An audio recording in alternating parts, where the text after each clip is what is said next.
What's up, ladies and gentlemen? Welcome to the show.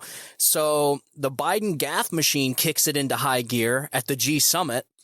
And folks, why is the Democrat Party littered with people that can't talk or have dementia or is just so old they literally have to be wheeled around in a wheelchair? This is truly bizarre. So, and that's going to be one of the things we talk about today. Biden at the G7 summit, full of gaffes. It was an absolute global, international embarrassment. Also, speaking of the G7 summit, there were talks where Biden was speaking with Zelensky, assuring that we are going to be sending them more military aid, while at the same time, an accounting error frees up $3 billion in Ukraine aid. How about that, folks? An accounting error. $3 billion in an accounting error. So when they sit here and they talk about, they're talking about how they can't spend money or how they can't cut any spending. If you're having $3 billion in errors, I'm not sure you really need to even cut spending. All you have to do is just learn how to balance a checkbook. So that's another thing we're going to talk about. And then lastly, solar farms take over California. This is an article from The Guardian, folks. The Guardian. This is a completely leftist rag outlet. It is anti-Republican, anti-conservative, anti-America, everything you can think of. It is one bad story away from being Pravda, but here it is. It seems as if the truth is finally starting to come out. So that's what we're going to be finishing the show off with. All three of these articles, like I said, the show is going to be about news that impacts your lives, news that impacts our nation, our country, our society, culture, everything. And so I feel like these three stories all correlate with one another, and the correlation, the main theme of the show, of this episode in particular, is what is going on with the Democratic Party. It seems as if, they have all their media pushing 24/7 nonstop propaganda, Pravda-like propaganda, and making it think like the Democratic Party is some force to reckon with and the most appropriate party and the best party to ever set foot on American soil. But really, folks, when you dig down just a little deeper, you start to see the real problems with the Democratic Party. Problems that they cannot have come 2024. It will end up being a bloodbath for the Democratic Party. So that's what we're going to be talking about today. So stay tuned and let's do this. You're listening to The Stephen Torriello Show, building a platform of liberty for people in search of truth with a dash of hope and a life worth living. The Stephen Torriello Show. And you never know where Stephen may go. And now, here's Stephen. All right. Welcome back, ladies and gentlemen. So Joe Biden's G7 appearance is littered with gaffes. So footage of President Joe Biden's gaffes during the Group of Seven meeting are being shared on social media. The president arrived in Japan on Thursday to attend the meeting of the world's most powerful democracies and scrapped plans to travel to Papua New Guinea and Australia so that he can get back to Washington, D.C. for debt limit talks. Conservatives have regularly mocked gaffes made by 80-year-old Biden, who has recently announced his intention to run for re-election in 2024. His age, health, and mental fitness for office are likely to be raised by Republicans during the campaign. Obviously, folks, everybody can see Joe Biden is too old for this. Everybody, left, right, middle, everybody. I have hardcore Democrats, folks, hardcore. I'm talking the hardest of the hard Democrats that are saying, yes, I cannot and will not vote for Joe Biden again. Now, they didn't say anything about voting for Trump. They didn't say anything about voting for a Republican. Maybe they just won't vote. But I'm telling you, folks, there is something going on with Democrats right now to where they have just had enough of this. They see it. The White House and the Democratic Party, all their efforts are failing to try and recover Joe Biden and keep him afloat. It's just not working. It is obvious that this guy is just too old for this. He's 82 or he's 80, so that means he's going to be 81 by the time he runs, or 82. Folks, 82 years old. And I get it. Trump is not, I mean, I think he's 4 years younger, but look at the difference between the two. So they're trying to say that his age, you know, is the cause of his cognitive decline and his mental decline. And it probably is. But folks, not all 82-year-olds are like this, okay? I mean, you got Joe Biden tripping upstairs. You got him just the gaffe machine. And like I said in the beginning, he'd be better off just turning the teleprompter around and letting people read the script for themselves, because he cannot talk. He doesn't know where he's at.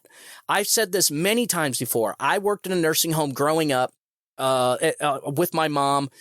She paid me out of her pocket. I've been working in nursing homes since I was little. I used to put the little butter packets on the trays as the trays went down the assembly line. The food trays went down the assembly line. And I can tell you right now, folks, I know the characteristics of somebody in a nursing home. Joe Biden needs to be in a nursing home. Any other time, any other person who was that had the characteristics of Joe Biden would probably be in an assisted living facility or a nursing home or some kind of home care where he could get the care that he needs. Because, I mean, you watch the guy, he shuffles around on his feet like a 90-year-old, 100-year-old man, and he just can't do this.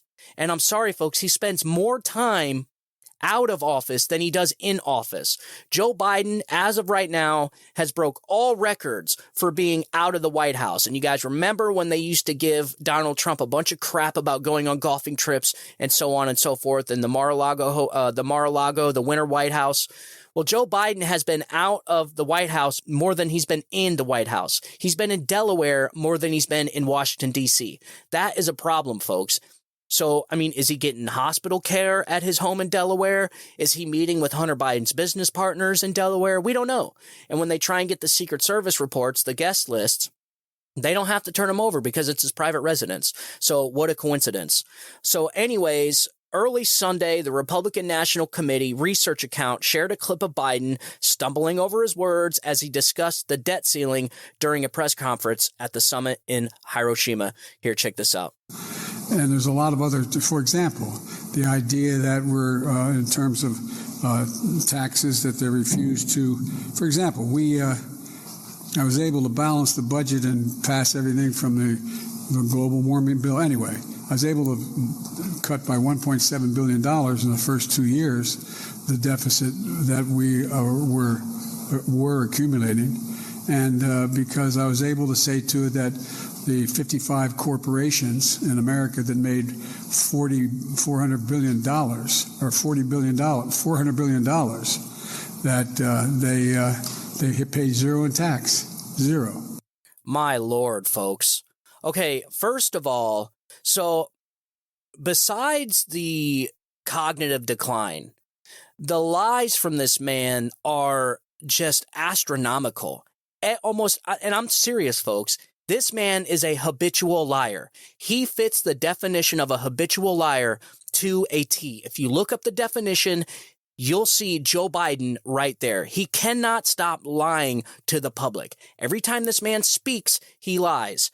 So this whole number, this 1.3 billion or 1.3 trillion, whatever number it is that he feels like he wants to say for that time, they have told him to stop saying this because it is just not true. He's been fact-checked by fact-checker organizations. He's been, even CNN, places like MSNBC and CNN have come out and said, dude, he's got to stop saying this lie. This is a lie and it's just not accurate. But he just keeps going on with it. Like he just says it. And that's what he does. And he just moves on as if it's not a lie. That is somebody that is so used to lying his entire life that he just does it out of a natural habit. He doesn't even know that he's doing it. And so that's a big issue. Okay, the lying. Now, folks, the gaffes. You listen to, what was that, 1 minute and 20 seconds? Do you know or remember anything what he was just talking about? I have no idea what he was talking about. Nothing. I mean, it's almost like you start to kind of get, it's like, okay, come on, you're almost there. He right when he starts to make a point, he says something and it completely loses it. And then you start right over from zero. And so by the time he ends his conversation, by the time the sentence ends, or his point or his fact or whatever it is he's saying, you have no idea what he just said. I mean, it is truly bizarre how we have a president like this going around and representing this country on the international stage. It is an international embarrassment, folks. And it's so crazy how they used to say that Donald Trump was embarrassing. This isn't embarrassing. Like, this is more embarrassing than anything Donald Trump did. What did Donald Trump do that was so embarrassing? I don't know. The last time I can remember a bunch of people. So Donald Trump was on the international stage, I think at one of the summits, and Germany was laughing at him because he said, look, you better break ties with Vladimir Putin and this natural gas line that you have with Nord Stream 2. He said, you better cut off ties with Nord Stream 2 or you're going to be paying the price. And they all looked at him and laughed.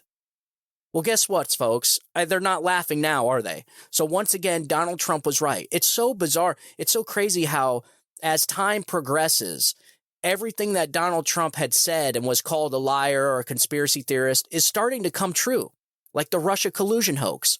All that has been vindicated. Donald Trump has been vindicated for all of that with the Durham report, which we spoke about in the last episode. So he's been completely vindicated with that for years. Him and all his supporters, Republicans and conservatives, were called conspiracy theorists, that there was this deep state plot to try and overthrow a duly elected president. They did, folks. You guys remember Spygate. That's what Spygate is. I think people probably know the Russia collusion hoax with Spygate. And so that's one of the problems with the Democratic Party's tactics is they use all these different terms to confuse people. Spygate, when people refer to Spygate, they're referring to the Russia collusion hoax. Okay, Spygate. And even now, when you get on Wikipedia and you Google Spygate, they still have not corrected the record, folks. Still, it still claims that it is a conspiracy theory pushed by Donald Trump. It's like the Durham report didn't even come out. It doesn't even exist. And so this is a problem, folks. Look, Democrats, they're going to have to figure something out because, and this is why I think they're going to have to put someone else up besides Joe Biden. There's no way that he can continue on like this. It will be a bloodbath come 2024. Democrats will rue the day if they put Joe Biden on stage to run for president. And look, that's what it seems like they're doing. They want another rematch, Donald Trump and Joe Biden. They think Joe Biden can beat Donald Trump. And any other time, I would say they probably are right. But you have to understand the circumstances in 2020 were way different than they are now. First of all, you have Democrats bailing on the Biden administration probably by the thousands, if not hundreds of thousands. Okay, I mean, every single one of my Democrats, even the hardest of Democrats, will say, yeah, I'm not voting for this again. And also, Democrats have to remember in 2020, there was the COVID pandemic. They had all the rule changes. You had the Zuck bucks going in, changing election laws. You had drop boxes. You had all these nuances to that election. And Donald Trump still only lost by 42,000 votes in 3 or 4 different swing states. You mean to tell me there's not 42,000 people that haven't left the Biden administration? No, folks. I'm telling you, they're panicked.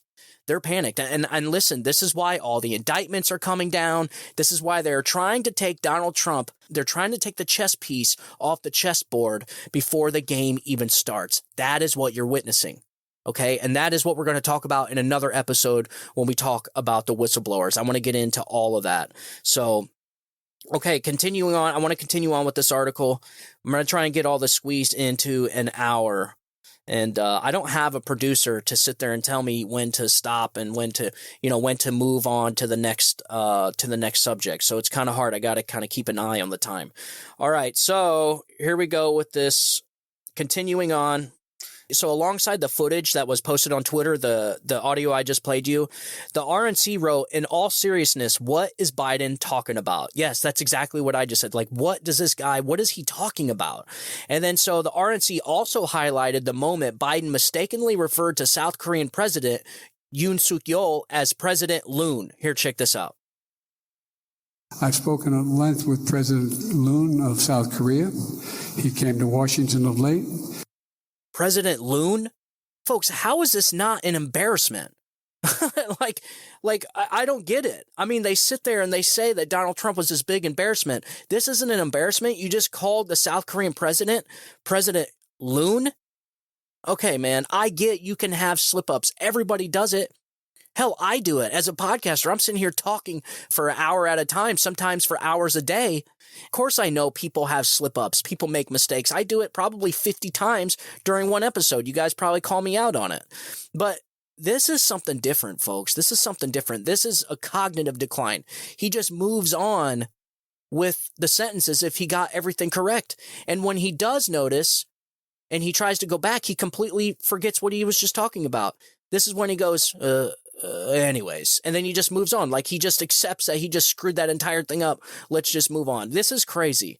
Okay, so earlier in the trip, the president was also captured on camera stumbling down steps on his way to a photo shoot with G7 leaders. I know you can't see it because this is an audio-only podcast, but I'm going to go ahead and play it. I'm going to try and talk you through it. Maybe you can visualize it.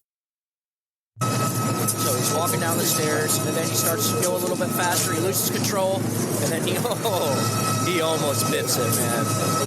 Almost biffs it. That was crazy. That would have been a hard fall, folks. He probably would have broke a hip. He was going down. It was concrete stairs. It had a metal railing, and then it looks like he maybe just started his top body was going a little bit faster than his legs, and so it's like he almost biffed it. He had a run down the rest of the steps. If he would have fell, he would have got really hurt, and that wouldn't be good. I don't want anybody hurt, folks.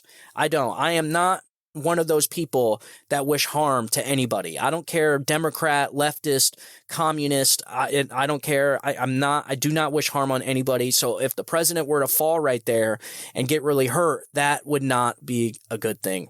So I don't play the leftist games. I don't wish harm on people. You know, they literally want Trump like rotting away in prison. And in some cases, if heaven forbid anything bad happened to Donald Trump, there would be celebration in the streets.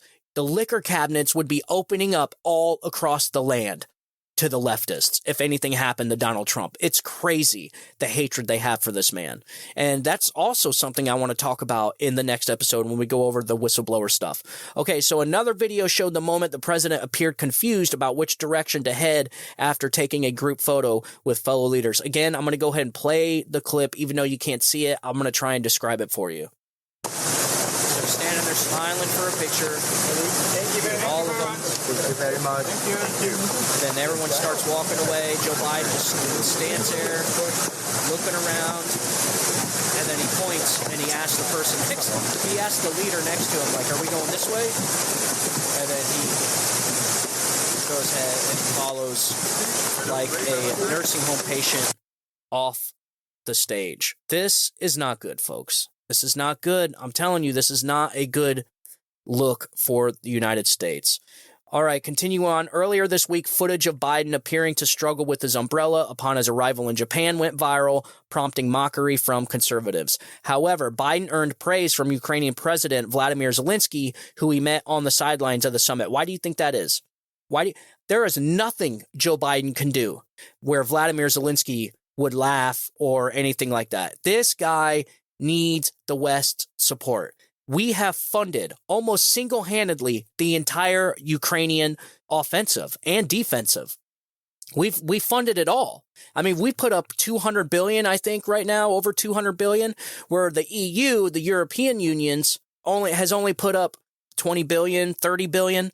That is what Donald Trump is talking about in that town hall on CNN. Like, yo, why is the United States, who's in a financial crisis on the brink of a currency collapse, funding this? And I get it. Fund away. You want to fund? That is fine with me. But if we're going to fund, then don't people think that the neighbors should be funding a little bit more? The European Union, like that's on their doorstep. In fact, that is almost exclusively their problem. We are just supporting Ukraine because we don't like to see tyrannical psychopaths dominating whoever they think they can dominate. That's not how the United States rolls. And so we're helping with that defense. But don't the European Unions feel like they should be helping a little bit more? That's just how I feel, folks. I'm sorry. I don't think the struggling Americans, the American taxpayer, should be struggling like this bad, and it's thousands of miles away. It's not even on our doorsteps. And the European Union puts up 20 billion, 30 billion. No, folks. There needs to be at least equal commitment to this. Okay, well, I think the United States, and that is the one thing Donald Trump harped on the most during his 2016 campaign, was we just make dumb deals. All these countries take advantage of the United States, and we've always been the world's piggy bank. And that's exactly what it is. You see it right now. Well, people are starting to have a problem when you have completely open southern borders. Okay, you have our southern border that is completely overrun, overtaken by millions and millions of people. I'm not anti-immigration. I'm anti-illegal immigration. I want as many immigrants in here as possible because immigration makes countries better, but they need to do it the right way. You can't just open the floodgates with 7, 8 million, 10 million people into a country with no identification, with no documentation. No, you can't do that. No other country in the world does this. None. And no other country in the history of the world has ever done this. We cannot do this. This is going to destroy our country. And it already is. And like I have always said, I think it's on purpose. In fact, I know it's on purpose. That is my prediction is this entire southern border crisis is on purpose. Because they want new voters. It is a change in demographics. They are trying to change the electoral demographics. That's what they're trying to do. Okay, so that's why they're allowing 7, 8, 10 million. Some places are predicting 15 million people by the end of Joe Biden's term. 15 million. Folks, that's like 2 or 3 states worth of people adding to the country in 4 years. That's completely insane. That is nation-destroying numbers right there. Okay, so Zelensky thanked G7 leaders individually during a speech, signaling out Biden for giving meaning to the global brand of security for democracy. But we're not securing our own borders. We're not securing our own democracy. So it's like this is what people are tired of. People want a president that puts America first. All we ask is like, look, you take care of our vets first, take care of our homeless first, take care of our southern border first, take care of our military first, and then when we're doing good, then we can contribute to charity. Okay? Like it's this, like trying to police the entire world and be the world's piggy bank is just nonsense, folks. While we have Americans here struggling, paying $8 for butter, $5 a gallon for gas, our southern borders are flooding in. I mean, it's just crazy what we're experiencing. So people just want a president that puts this country first. And that is all. I do not care about funding Ukraine to defend themselves against Russia. I have a problem with being the only ones funding Ukraine and the ones that are funding Ukraine the most. I think other people should be contributing to this manner too. And not only that, but maybe people that it actually matters more for, like the European unions. They're more in danger than we are of all this. So they should be flipping a lot more than we are, but they're not. Like Donald Trump has said time and time again, the United States is always taken advantage of by other leaders that are smarter than our leaders. Our leaders are stupid, is exactly what he says, and he is right. I agree. So Zelensky said, "Thank you for your leadership, weapons, and decision to train our pilots." He added, "I believe that the wings of our common freedom will be no doubt the strongest in the world. I thank both parties in the Congress, your team, Mr. President, and all freedom-loving American hearts." The recent poll conducted by ABC News and the Washington Post showed more than 2/3 of Americans think Biden is too old to serve as a second term. He would be 86 by the end of a potential second term. Oh, yes, something else I wanted to mention is the Biden administration is allowing jets now. So fighter jets are going to be going over to Ukraine on the one term that they won't be used as offensive attacks, strictly defense only. And look, I'm one of these people, like if it gets the war over faster so that America can get back to business and America can get back to what it's doing, then go ahead and do it. But the problem is you have Russia who's sitting there warning you, better not do this. You better not cross this line. You better not. And then what does America do? We cross that line over and over and over again. So eventually, I'm just afraid of World War III, and I see World War III happening soon. I've said that time and time again on my previous episodes. We are on the brink, and I think we are in the early days of World War III.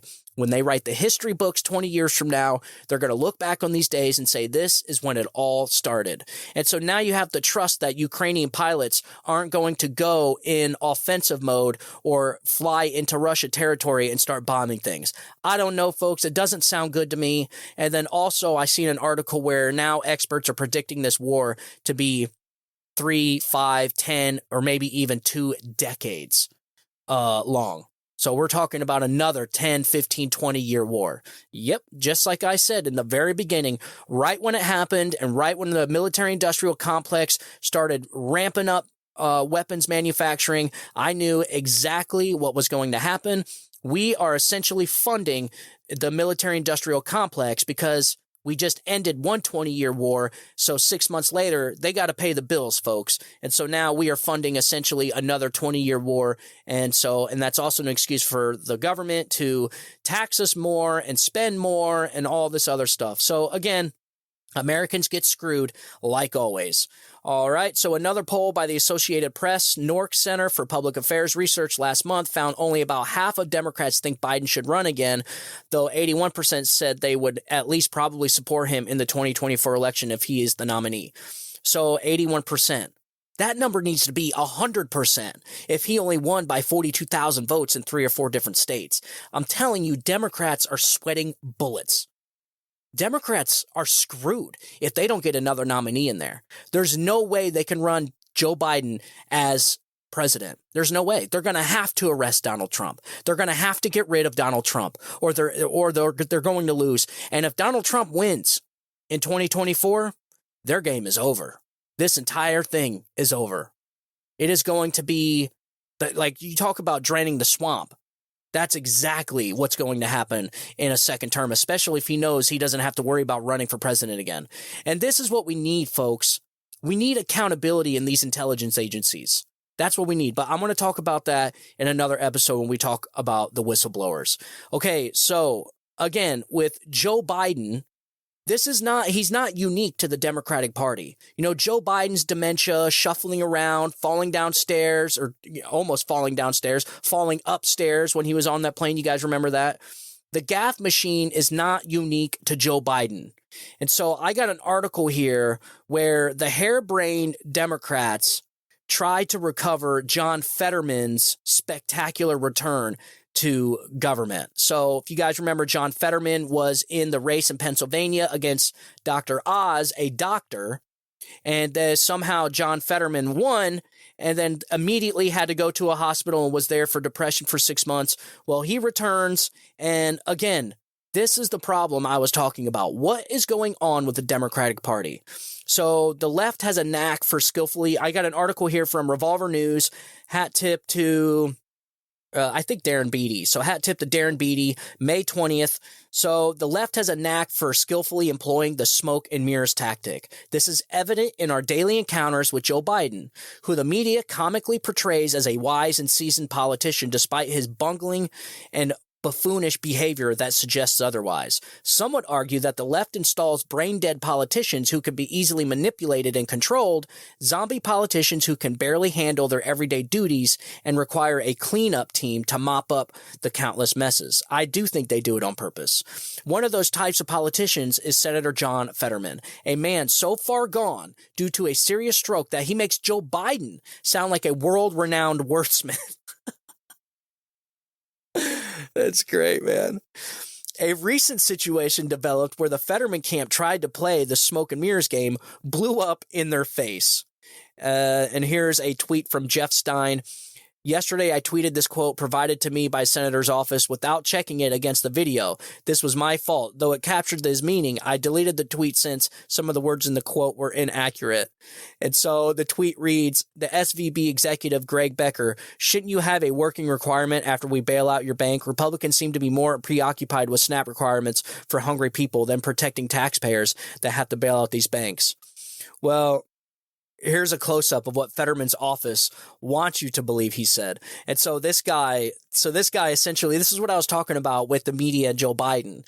When you read the article, they leave out all the gaffes. They leave out all the filler words and and so when you read it, you're like, this actually doesn't sound too bad. Joe Biden actually makes sense here. Same thing with the John Fetterman. They are doing the same thing. This guy says, he stutters, he misses, he forgets what he's talking about.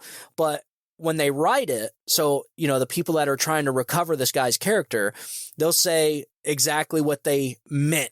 So it's not what he actually said. It's what they think it's what he meant to say is what they write down. They leave out all the stuff because you can't write down all the uhs and the ums and the ands and the expletives, the stutters.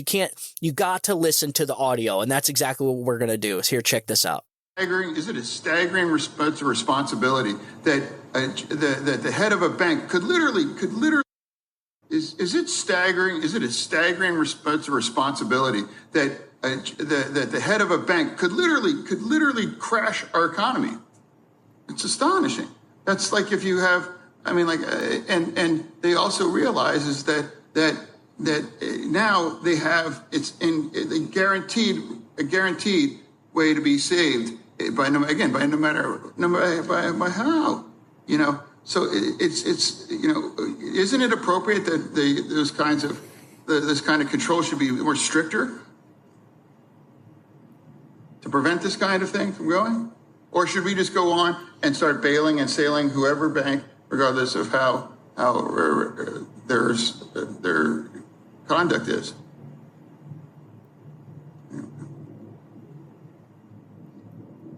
I'll give you an example. The Republicans want to give a work requirement for SNAP. For a hungry family has to have this kind of penalties or some kinds of working requirements. Shouldn't you have a working requirement after we sail your bank with billions of your bank? Because they seem to be more preoccupied than SNAP and requirements for works for hungry people, but not about protecting the taxpayers, that will bail no matter whatever does about a bank to crash it.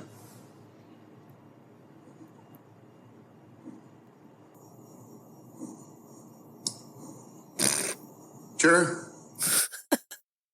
Folks, what are we doing? I'm sorry, but this is just, the silence was awkward. I wish you could see it because it would just put everything in perspective. You got to check this video out. But the silence, that was real silence, folks. I did not edit this audio whatsoever. This guy was literally asking a question, but nobody could understand it.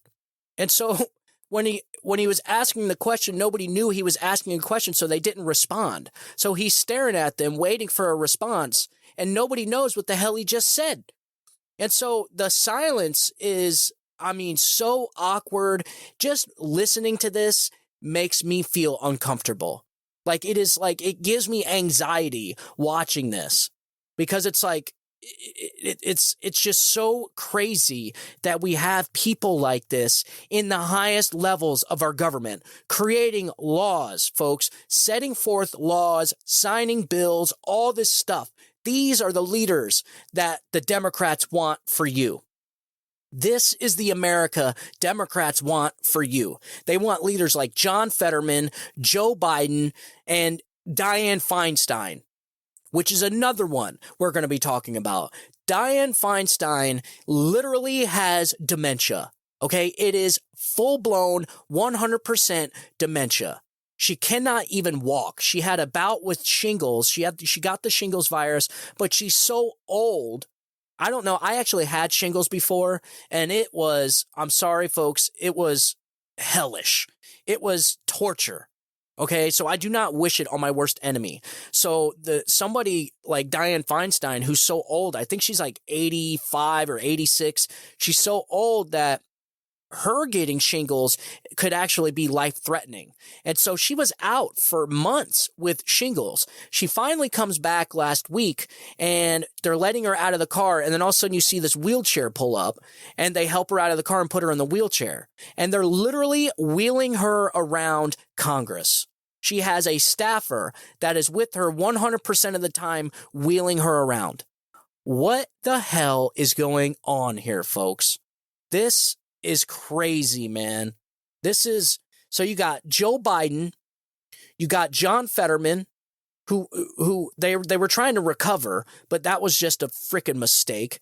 And then you got Dianne Feinstein, who has to be in a wheelchair. It's like it's one thing to be old and aged. It's like these corrupt, decrepit old politicians don't want to release their crusty hands off the levers of power. It's like some kind of cartoon where they're like, no, I won't do it. No.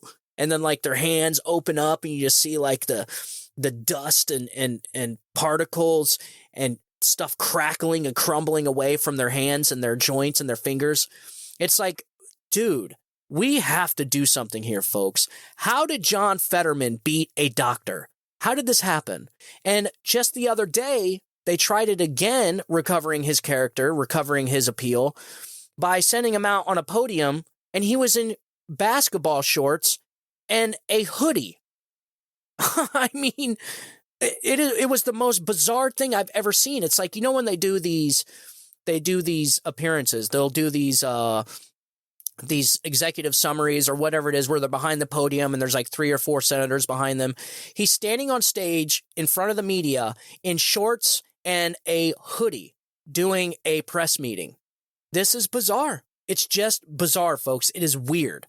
So back to the article, we understand the challenges that John Fetterman is facing, and it appears that he is unable to perform his duties effectively.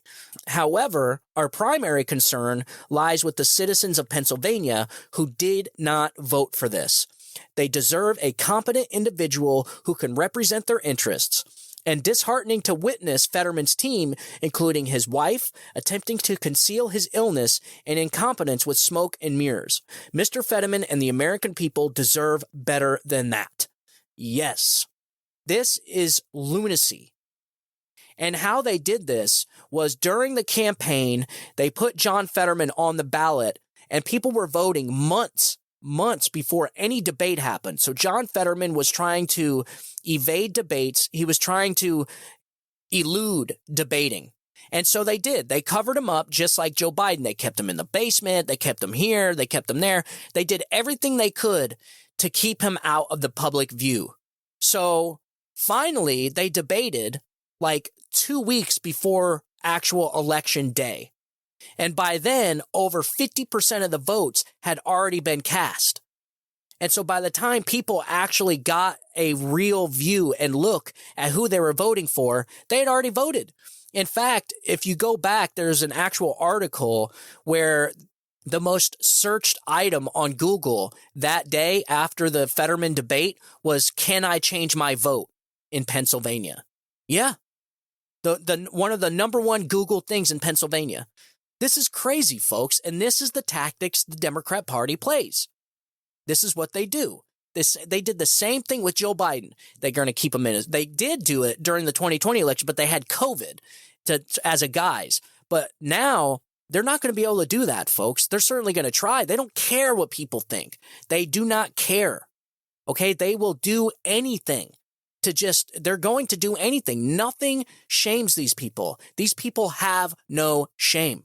Okay, so everything you think is unacceptable, they will absolutely do. And so like I said, they will do everything they can to keep Joe Biden out of the spotlight and keep Donald Trump in the spotlight.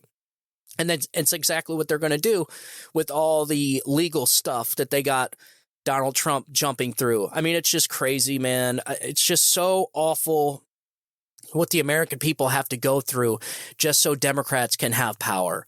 This whole red team, blue team, Bill O'Reilly said it the best. We are now the divided states of America, and we have two sides that have nothing in common anymore. Nothing.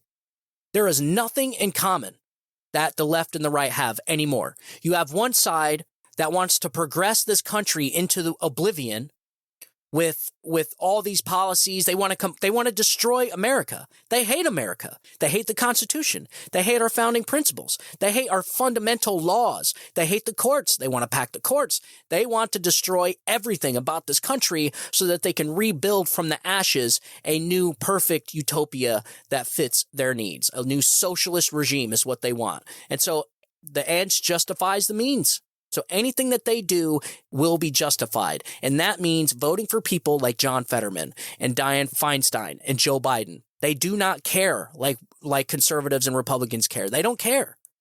And I'm not saying that, the really hardcore Trump supporters, they won't vote for anybody else but Trump. In fact, Donald Trump got more people out of their houses to vote than any other person in U.S. history. And so it's obvious that there is this thing on the right. The hardcore MAGA Trump supporters through and through, no matter what. They are not voting for anybody else. And that's why I'm going to get into another episode about DeSantis. Folks, I just don't listen. I'm all about primaries. I'm all about democracy and debate and all this other stuff. Honestly, though, it's just a waste of time and money. It really is. It is just a waste of time and money. And Ron DeSantis is an ass kicker, man. This guy is the best governor I've seen in my entire life. And I live here in Florida. He is an ass-kicking governor, but he's a governor. And so that's something we're going to be talking about in the next episode. So I want to continue on with this. Again, Biden commits to more aid during the G7 summit. It's just never-ending flow of money to the Ukraine war. The problem with that is you have these debt ceiling talks coming up. So in the midst of these debt ceiling talks that are going to be coming up, you're going to be hearing a lot of Democrats talking about how we cannot afford to cut spending anywhere. Not one penny can the Biden administration or this White House manage to cut. They can't cut nothing. And so Republicans essentially just want to take the spending back to 2022, which in 2022, folks, we spent too much money then, too. And so the Biden administration, the Democratic Party, and all the loon bats on the left are saying that's absolutely impossible to cut any spending, and there shouldn't be any cuts to spending. And so I come across an article like this, CNN Politics, dated May 18th. An accounting error frees up $3 billion for Ukraine weapons assistance.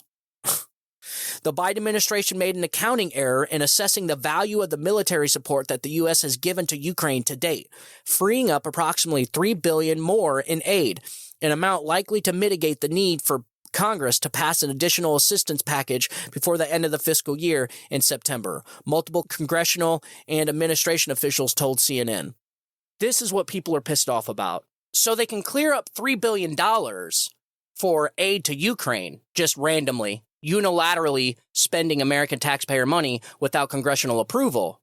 But they couldn't come up with $3 billion to build a wall at the southern border during the Trump administration. That was pure politics, folks. They did not give Donald Trump that wall because it would give him a win. And Democrats would rather see this country destroyed than see Donald Trump have a win. Everything these people do is political. And it's honestly disgusting because it does nothing but hurt the American people. And these people, all these politicians, get to go home to their families. They don't care about food bills. They don't care about how much groceries cost. They don't care about gas. A lot of these politicians, people like Dianne Feinstein and Joe Biden, they probably never pumped gas in their entire life. So they are so detached from the American people. And this is the number one problem. All throughout history, all throughout ancient empires, the number one problem that arises before the collapse of empires is the class separation. The separation between politicians and the regular citizens. They are so detached from reality that they have no idea what it's like in the real world. And this happens in every single ancient civilization right before its collapse. Everywhere. All throughout history. All throughout, as long as records have been being kept throughout empires and civilizations, the main cause of the collapse, or one of the things that were happening before the collapse, was the class separation. Politicians and regular people. The separation between the two were just too great. And this is happening right now. I think it's bullcrap that a administration, a political party, can stop a guy, can stop a guy that was actually trying to fix something from, they stopped him from protecting the American people by building that border wall.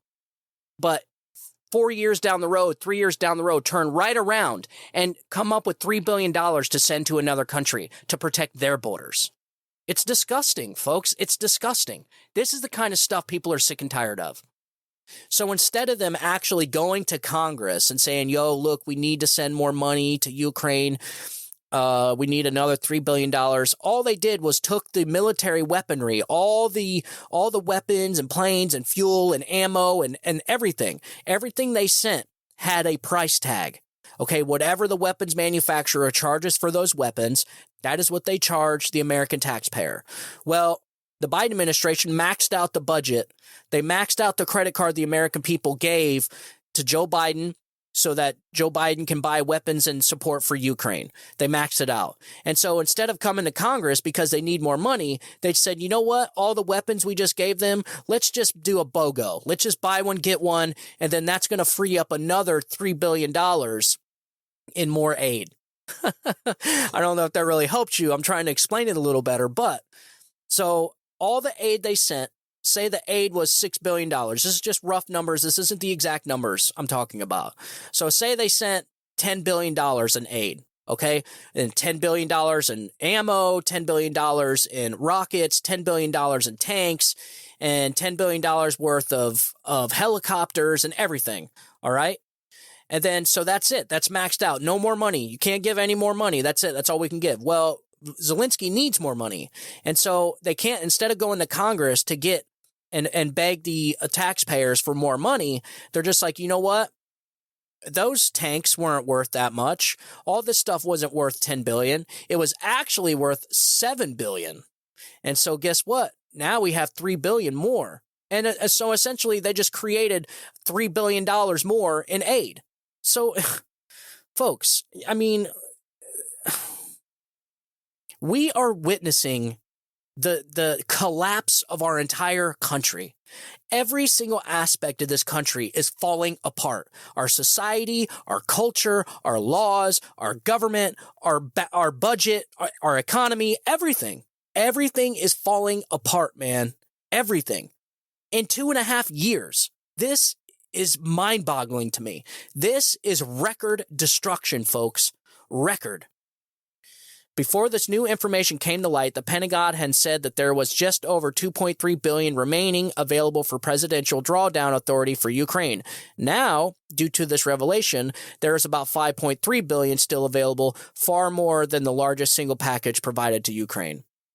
So there you go, folks. They're fudging the numbers. They're purposely fudging the numbers while simultaneously indicting Donald Trump. They're accusing Donald Trump of cooking books or whatever it is they're accusing him of, while the Biden administration and our government are literally cooking the books and just creating money out of thin air. This is your money. This is my money. This is our money that they are just, poof, just creating out of thin air.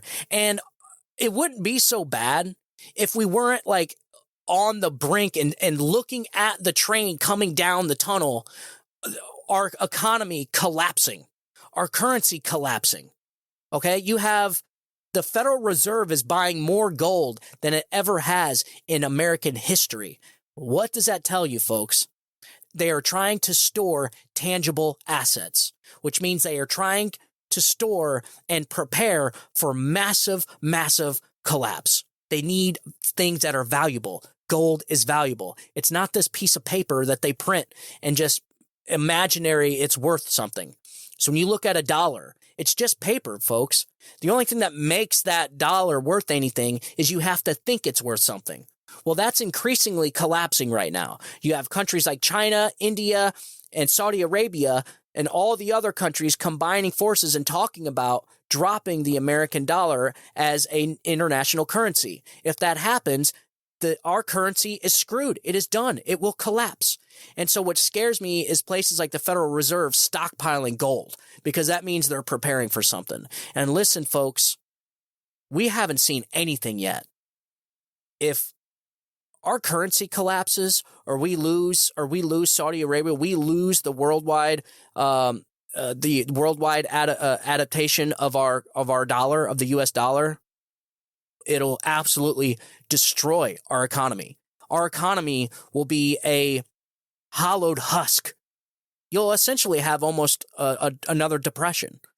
That's almost exactly what a depression is. I mean, you'll have things like that are happening that happened in what happened in the South American countries, where you had people walking around with wheelbarrows full of cash, but they couldn't buy anything. They couldn't buy anything because the money was literally worthless. They were having to cook food with money, with the paper money. They were starting fires with the paper money there, their currency, because of exactly what we are experiencing or getting ready to go through if this economy collapses. And so what does the Biden administration want? To spend more money. Spend more money. We got to spend more money. We got to make sure we give more to Ukraine. We got to make sure we give more to welfare and SNAP. We got to give. Why does this administration give away so much money? To buy votes. It's hard to vote against free stuff. It just is. It's hard to vote against free stuff. If you are somebody that is if your entire income comes from government, you're not going to vote against that. In fact, you're not only going to vote against you getting free money, but you're going to vote against anybody that wants to take it away from you. And so that is exactly what we're seeing here.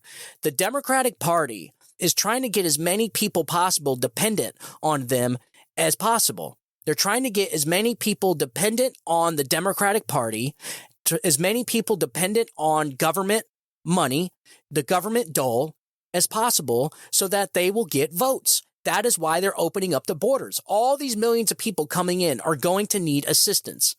They need free health care. People think that there's no such thing as free healthcare. Yes, there is, folks. There's the emergency room.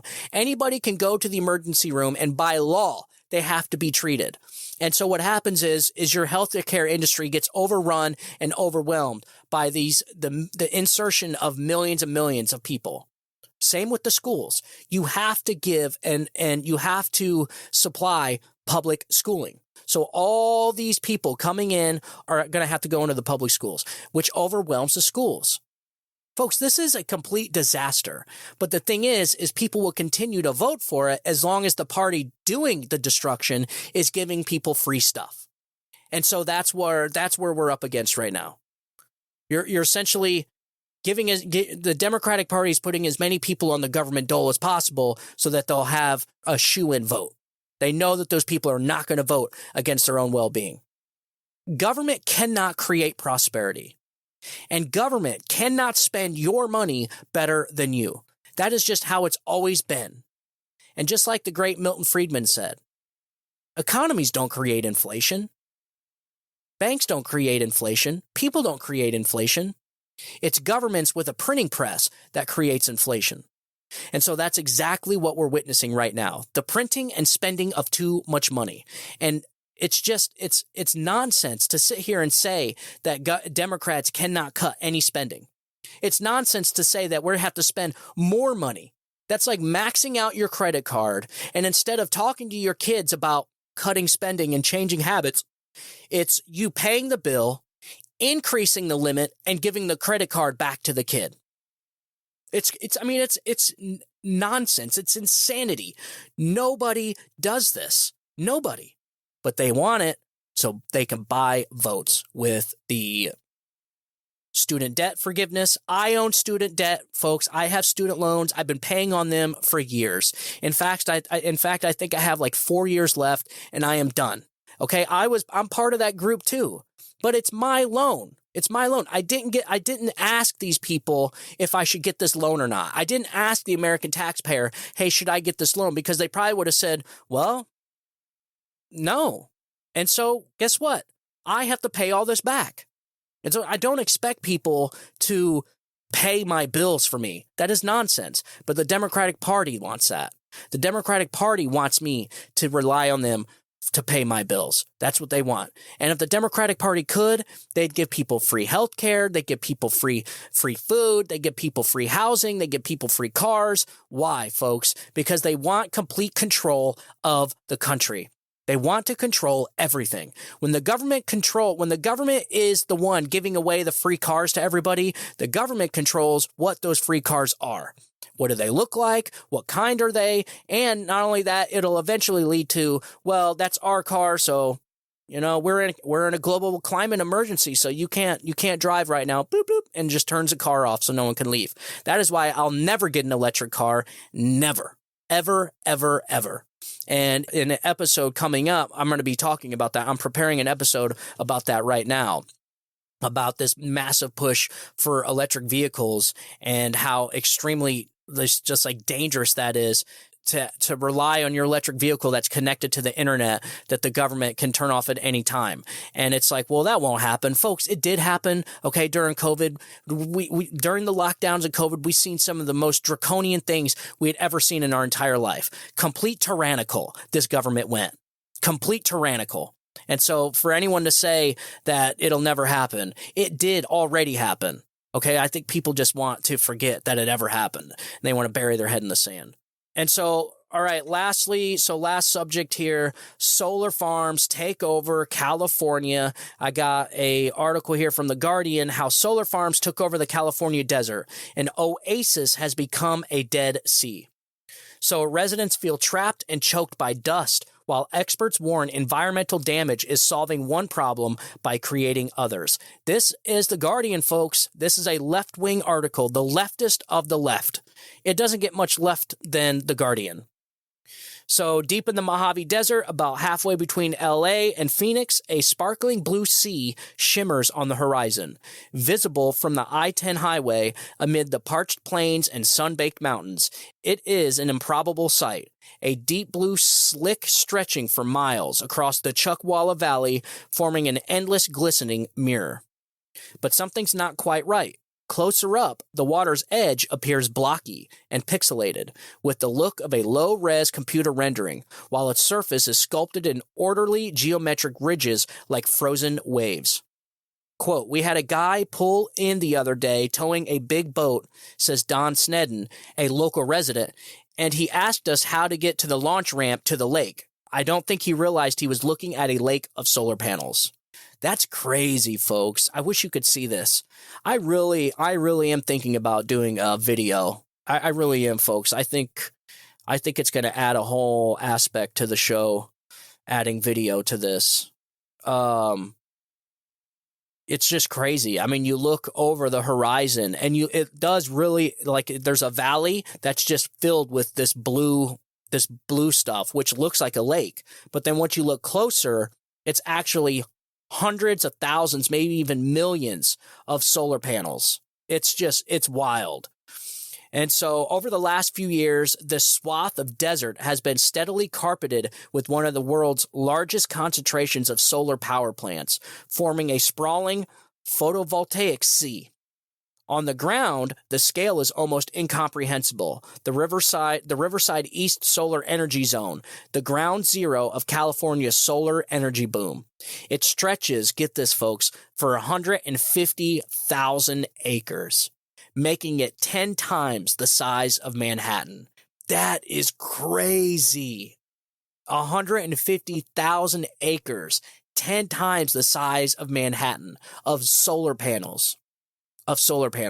And one thing I can almost guarantee you they're not going to mention in this article is solar panels last for 20, 30 years and they're non-recyclable. I repeat, they are non-recyclable. So that's 150,000 acres of solar panels that are eventually going to have to make their way into a landfill somewhere.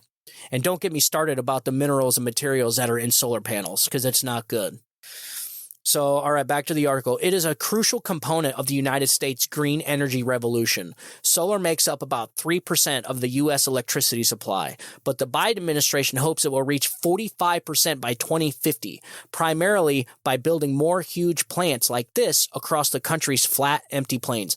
That's what our country's going to look like, folks. Instead of having the open fields of wheat and the open plains and the valleys, the nice open valleys, you're just going to see a bunch of windmills and solar panels across every stretch of open land that you see for solar panels, for energy. But there's one thing that the Federal Bureau of Land Management, the agency tasked with facilitating these projects on public land, doesn't seem to have fully taken into account. The desert isn't quite as empty as it thought. It might look like a barren wilderness, but this stretch of Mojave is a rich and fragile habitat for endangered species and home to thousand-year-old carbon-capturing woodlands, ancient indigenous culture sites, and hundreds of people's homes. Residents have watched ruefully for years as solar plants crept over the horizon, bringing noise and pollution that's eroding a way of life in their desert refuge. Quote, "We feel like we've been sacrificed," says Mark Harrington, who, like Sneddon, lives in the Lake Tamarisk Resort, a community for over 55 near Desert Center, which is increasingly surrounded by solar farms. We're a senior community, and half of us now have breathing difficulties because of all the dust churned up by the construction. I moved here for the clean air, but some days I have to go outside wearing goggles.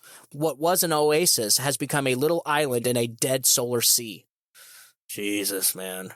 Concerns have intensified following the recent news of a project called Easley that would see the panels come just 200 meters from their backyards. Residents claim that excessive water use by solar plants has contributed to the drying up of 2 local wells, while their property values have been hit hard, with several now struggling to sell their homes. Quote, "It has been a psychologically grueling task," says Teresa Pierce, who moved there 6 years ago. "From the constant pounding of the metal posts to the endless dust storms, I now have allergies that I'd never had before. My arms burn all day long and my nose is always running. I feel like a prisoner in my own home." This is crazy, folks. This is crazy. And so it says one project bulldozed 600 acres of designated critical habitat for the endangered desert tortoise, while populations of Mojave fringed toad lizards and bighorn sheep have also been afflicted. Quote, "We're trying to solve one environmental problem by creating so many others." Boom. I've been saying that for years. I've been saying that ever since this climate religion started. That all you're doing is you're taking a complex equation and you're adding different variables. Not a solution. You're not creating a solution to any of this stuff. You're just adding different variables and making the problem more complicated. And so all it's going to do is just take this problem and just make it worse. That's all it's doing. And it's not solving anything. Because people don't realize that these solar panels, I've done multiple episodes about this, about all the materials it takes to go into these solar panels, all the materials it takes to go into these windmills, and all this stuff, the lithium batteries, all of it's disgusting production-wise, for one. Second of all, the materials are non-renewable resources like cobalt and copper and all the other stuff that goes into these things. Third of all, a lot of it is mined in countries that do not have regulations and use child slave labor. So it's like you are making a issue drastically worse for the hopes that it may change the climate. Maybe. We don't know. I mean, listen, I'm not saying that climate's not changing. I think we all get it. But the argument is, the debate is it man-made or not? And so it's like the people didn't even have a chance to debate this. They didn't even have a chance to debate this idea. It just went from, oh, well, is it man-made or not? Yep, it's man-made. Just start sending it out. Let's start building solar panels. Let's sign this bill. Let's send trillions of dollars. It's like, whoa. It's like, well, we didn't even come to the conclusion if it's man-made or not. Like, we're still debating that. There's still science out there that is objecting the consensus that climate change is man-made. And so there's thousands of scientists that are saying, look, this is a natural occurrence, all this stuff. I mean, you have so many different variables, the sun getting bigger. You have a sun, folks. You have changing elements all around us. It's like they act like the world is like this. The planet is just sitting in this perfect environment, and it's been like that for billions of years. No, folks, and that is the problem. They're just like, we have a generation of people, an entire generation, a huge swath of our population that doesn't think of history. Okay, so it's a double whammy. They never ask themselves if anything they're doing is going to have unintended consequences. And the other part is, They think history started when they were born. So they think that all these things need to be done in their lifetime to give their life purpose and meaning. And so the ends justify the means. Whatever it takes for them to give their life meaning when they're on their deathbed and they look back at their life and they say, well, what did I do with my life? I pushed climate change and I helped change the climate on planet Earth. This is what these people want, because most of all, which I find kind of weird, is a huge percentage of these people, these same climate change religionists, they don't believe in God. And so it's like they have to substitute their purpose and meaning in life with climate change or whatever movement there is for that week, whether it's BLM movement, whether it's social justice, now it's climate change, whatever it is, for the vaccine mandates, mask mandates, COVID lockdown, man. So it's like these people, they have no purpose and meaning in their life. And so because they don't believe in God, they don't believe in anything that gives their life purpose and meaning. And so they don't understand what life is for. It's one thing to believe in God. It's another thing to know why you believe in God. And so they go off on these tangents trying to change the planet, to give their life purpose and meaning. But they don't think back to this planet having different variables like the sun. We have a huge, giant, irradiated ball of nuclear explosions out there in space that is heating this Earth. That is the key to everything you see around us. And it varies, folks. It gets bigger. As it's burning, yes, in time, it's going to be gone. It's going to expand into a red giant, and it's going to explode. It's going to go supernova. And so the sun changes. It's been getting hotter over the billions of years that we've been here. Earth has been here 4.5 billion years. This is what they think, 4.5 billion years. And in that time, the sun is an extremely stable star. Our star is extremely stable. It's not a rare star, but it's not the most common star neither. It's an extremely stable star that doesn't have a lot of flare-ups, but it is burning fuel. Just like everything else, there is a finite amount of fuel in this star. And so as it burns more fuel, it gets hotter. And as it burns more fuel, it gets bigger. And as it gets bigger, that means it's getting closer to Earth. What would happen? The Earth would probably start to warm up. Not to mention, you've had 4 separate ice ages on this Earth that have happened periodically throughout history. And that is the problem. They don't think of history. They just think the Industrial Revolution caused all this damage and that the Earth is heating up and they're in this climate hysteria, that climate change is going to be the end of humanity as we know it. This climate change hysteria, the climate change is an existential threat and we need to do something or else we're all going to die in 10 years. And they wonder why the depression rate in children is through the roof right now. Because you're telling these kids that this country is systematically racist and that the climate's changing and we're all going to be dead in 15 years if we don't do anything. No wonder it stresses kids out, man. And so, the theme of the show is just, the Democratic Party's ideas. And this is a constant theme on this show. Not just their ideas, but the Democratic Party in general is screwed, folks, because you're starting to see this movement through the Democratic Party. You're starting to see this trend where people are really starting to wake up. I do believe that there is going to be a pivot, and I believe we are starting to see the pivot. I think it's going to get worse before it gets better, but I do believe the pendulum is starting to swing back the other way. We're right there, getting ready to start swinging back, but it's going to get worse before it gets better. I'm afraid that is what I believe. In my opinion, that's what's going to happen. It's going to get worse, and it has to get worse. Almost for people to really realize what's happening here. You have a lot of people with their heads in the sand. And well, I mean, it's getting smaller and smaller, but you have independents and people that just don't pay attention, are completely oblivious. I mean, they're on the grind, they're going to work, but they are starting to notice. They notice the $5 a gallon for gas, but they're like, whatever. They notice the groceries going up, they're like, whatever. But as time goes on and gets worse and worse and worse, people are going to start noticing what the problem is here. They're going to be like, all right, what's the problem? They're going to look around and they're going to be like, okay, well, this party wants to spend more money, even though it's spending more money that got us here. They are the ones increasing my groceries. They're the ones increasing gas because of this war they waged on fossil fuels. And it goes on and on and on. what's going to happen is a Democrat is going to come out of their home. They need to go get groceries. So they're going to go to the grocery store.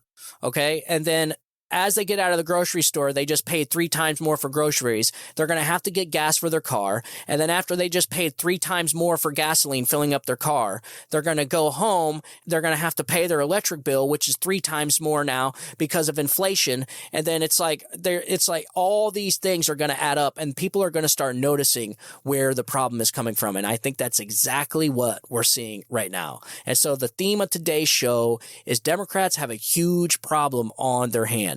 You got Joe Biden, which is a feckless leader right now. He is a dementia patient that needs to be in a nursing home, and he's shuffling around, falling off stages, stumbling downstairs, a complete gaffe machine that doesn't know where he's at all the time, a complete disaster. You have an economy that is on the brink of recession.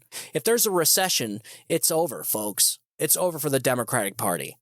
Okay, and then you have, and I think they know that, and so you have the Democratic Party that is using lawfare to weaponize the justice system against their political opponent, Donald Trump. They're trying to take him off the board so he has no chance.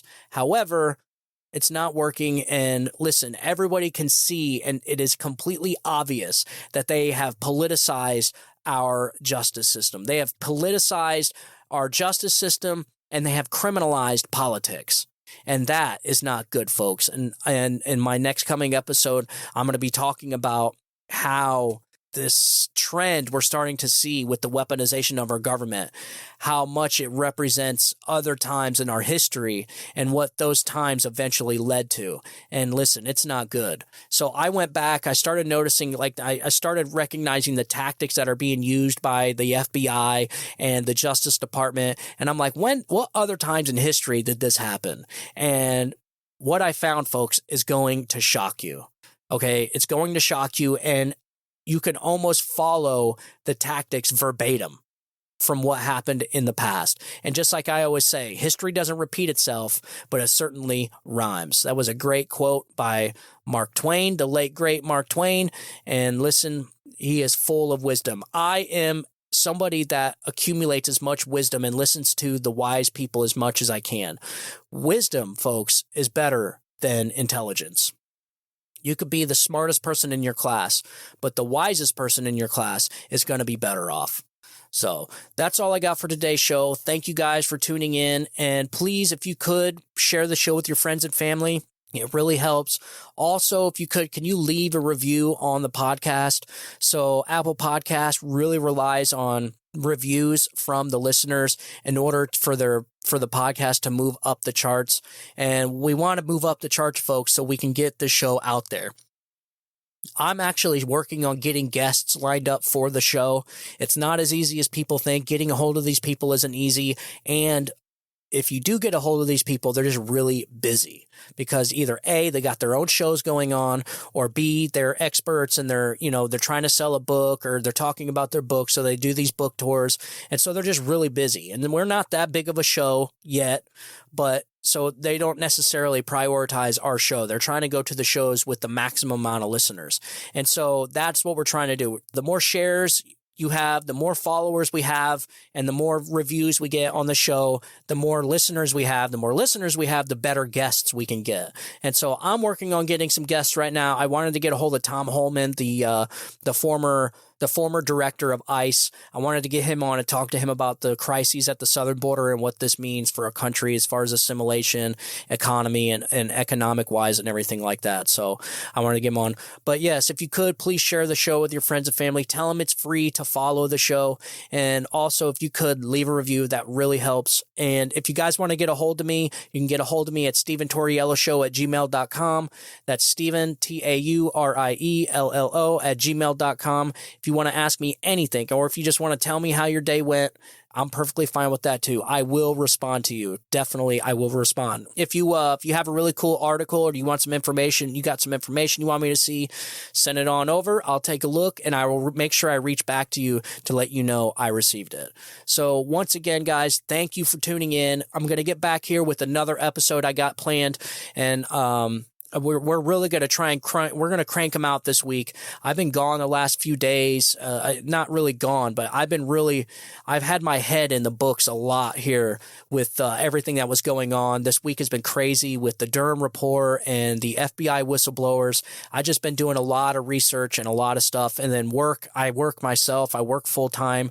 So you guys know that. My listeners know that I work full time. So I do this on my spare time, and sometimes work really gets at me, just like you. We have our good weeks and bad weeks, folks. And this week was just really rough. It really beat me down. So I just, instead of doing a show and recording, I just did research and just getting everything prepared for the show. So, and that is exactly what I'm going to do. We're going to crank some shows out this week. It's going to be a great week. I have a feeling the news cycle this week is going to be insane, and I'm going to keep up with all of it so that I can share it with you. I want to give my listeners the most information and the most important information and key information that you need so that you can keep along and keep up with what is happening in our country today. That is what the show is for, because informed people make good decisions and uninformed people make bad decisions. So once again, thank you guys for tuning in. And as always, I want you guys to have a good day. Have a great week. God bless you and God bless America. You guys have a good day. Bye-bye.